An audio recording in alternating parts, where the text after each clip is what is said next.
So to help break all this down and a whole lot more, let's welcome in adjunct professor at Montclair State University, Dan Geltrude. Dan, good morning. Okay, so the Department of Labor saying the law is meant to target so-called junk fees, which could chip away at the money Americans use to retire.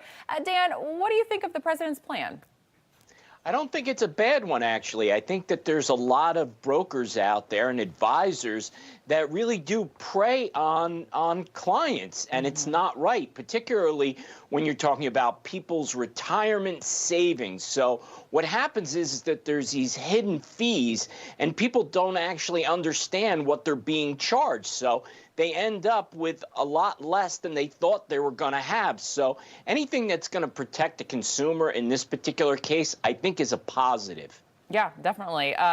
Finally, maybe a win for President Biden, where we agree that this is probably a good thing, at least. So Facebook parent company Meta beating expectations during its first quarter earnings. Now, despite this, the stock took a bit of a dive, dropping 16% in the market after the company didn't provide a lot to its sales outlook. Now, revenue in the company rose by 27%, and analysts are expecting to grow even further. Dan, how do you think the share dip is going to affect Meta, if at all? Well, it really shouldn't. This dip should be temporary. I think that Meta's actually done a pretty good job with running lean here. Last year, they had cut 21,000 jobs as part of cost reduction. So they are running lean. Revenue is up. The issue here is that they were looking at the company and they're concerned about rising future costs. Well, everyone is dealing with that challenge related to inflation, but I think Meta is going to be okay, and I'm actually pretty bullish on Meta right now.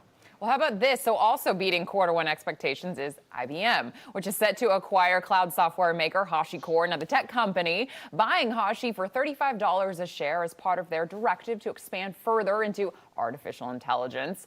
Now, like Meta, IBM's stock plummeted despite beating expectations due to lower than expected revenue. The transaction is expected to take place at the end of this year and is meant to help the company manage their infrastructures on the cloud. Dan, do you think this is a smart move for IBM? Yeah, I actually do. You know, with Hashi, with their expertise in cloud infrastructure as well as AI, look, that is the future. Those two business segments are where you need to be. So I think IBM is making a good move here. Plus, this is going to be accretive to earnings, so shareholders are going to potentially do well here. So I think it's a good strategic move by IBM, and they're anticipating this deal to be closed by the end of 2024. Yeah, let's end on something we don't really talk that much about is actually solar panels. So finally, domestic solar manufacturers are calling on the Biden administration to investigate the record influx of imported parts from, of course, Chinese competitors.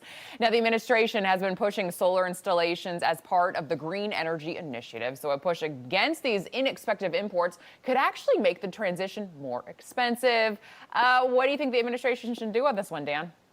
Well, this is typical of what China does. They flood the markets with cheap products in an attempt to push American companies out. It's a competitive advantage they're trying to take advantage of. But as far as the Biden administration goes, this is also typical of what they do. They set things up with green energy policies that end up benefiting China.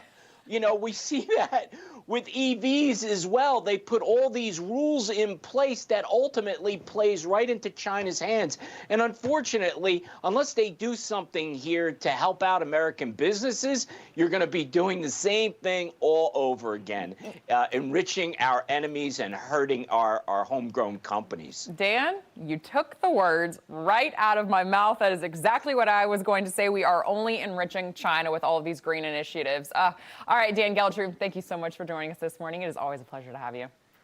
Thanks, Alex.